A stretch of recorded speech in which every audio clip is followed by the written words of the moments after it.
Today I want to talk about my favorite lighting, but I also want to talk about why it's my favorite lighting. And before I feel like I can do that, I got to take you on a little trip, going way back to 30 years ago, or more than 30 years ago when I started being a mobile DJ.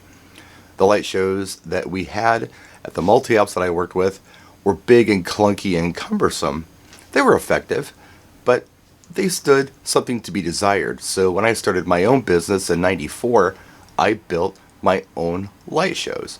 And I ran these shows for a little over 10 years, believe it or not.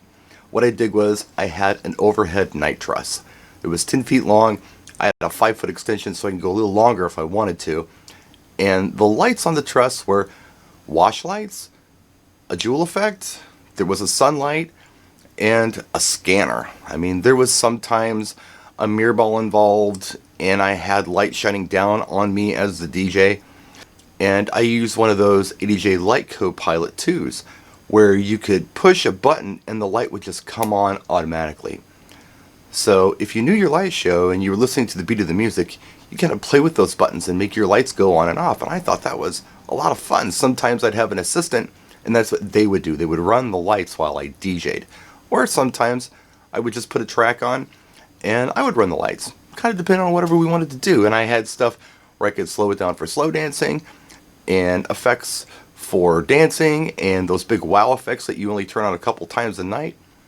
Now if you look at those pictures, you'll notice my speakers were on the floor. And you live and you'll learn. You figure things out as you go. Somebody told me, hey, get those up in the air and they'll travel better. And sure enough, they did. I had to invest in a different set of speakers. And that was about the same time that LED lighting started to happen for mobile guys. Now, LED was really cool because it opened up the possibility of doing safe uplighting. And what I mean by that is, yeah, you can uplight with a halogen par can, but you risk things like kids touching it and burning themselves, which is not what you want. If it gets too hot and it's behind a linen, you might cause a fire or something. So LED was neat. You had an LED par fixture with RGB, so you had red, green, and blue all in one fixture. You could set a color value right on the fixture if you wanted to. You didn't have to have separate gels or separate lights for separate colors. Back then when you were dealing with DMX, you had to run wires to everything. Wireless DMX was kind of like science fiction in our world as far as mobile DJs go. That didn't come until later, but you had to plug it into the wall, you had to run all the DMX cable, and you had to assign the fixtures. You had to program the light show somehow. You couldn't just push buttons and run it really without some kind of programming. And it was just a little much for me, too much for my brain. Some people do incredibly well with this, but I'm more music focused, and yeah, I'm not a big tech guy. So this was kind of a pain in the butt. I didn't do that most of the time. I would just run static colored uplighting. And then for anything around my DJ booth, I started to use scrim on the speaker stands. Now, when I was using white scrim, that gave me the opportunity to backlight it. I felt like that was a cool idea because it filtered the light. I wasn't blinding anybody with the light, but it created not only a visual effect to look at by the DJ booth, but it washed the back of the wall and washed the dance floor.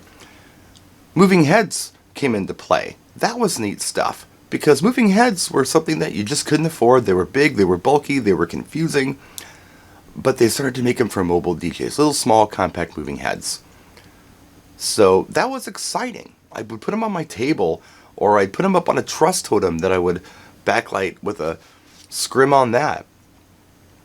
But the thing with anything that's an aerial effect is, back in the old days, it was amazing because you could use fog or haze in most any venue. And even if you couldn't, unless it was a school, people were smoking at the wedding receptions or the bars or whatever, so there was atmosphere built in so you could see the aerial effects going through the air. But when people stopped smoking indoors and you couldn't use fog or haze anymore because of the new smoke alarm systems that are kind of particle detectors instead of real smoke alarms, couldn't do that.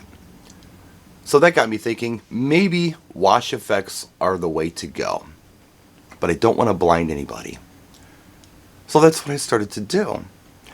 And I had some wireless stuff that I could use, where I could use some of these DMX controllers to kind of control the light or build a pattern or go into a built-in pattern or chase or fade or whatever. But it felt limiting. Heavy, bulky. especially when we got into the battery-powered stuff. Before the battery-powered stuff, you had, again, plug it all into the wall. That's a pain in the butt. But when the battery-powered stuff came along, big lights. So I saw this Ape Lab stuff floating around. And at the time, I'm thinking to myself, this is very German-looking stuff. And it's not a cheap date. This stuff costs more than most of the stuff that I'm seeing that other people are putting out. I mean, here is one of the cans. Looks like a energy drink, very German. And then here's one of the maxis. I'm like, well, I don't know about this stuff. It's kind of boutique, and I don't know that it would be for me. But I met with Julius from Ape Labs at DJ Expo in 2018, and I got a better idea of what Ape was all about. Yeah, the stuff is small, it's compact, it carries well, it does cost quite a bit, but there are some benefits to this that were just what I was looking for. First thing was ease of control. Yeah, there are a lot of battery-powered lights that come with the remote, but most of the time they come with an IR remote control. It's point and shoot. And it's not going to hit more than one light at a time unless you have it all daisy-chained somehow. This little remote, I can control 4 groups of lights. And I can control cans, I can control minis, maxis, coins, sticks, you name it. And I can group them out too. So let's say I want to turn this group of lights off, I can.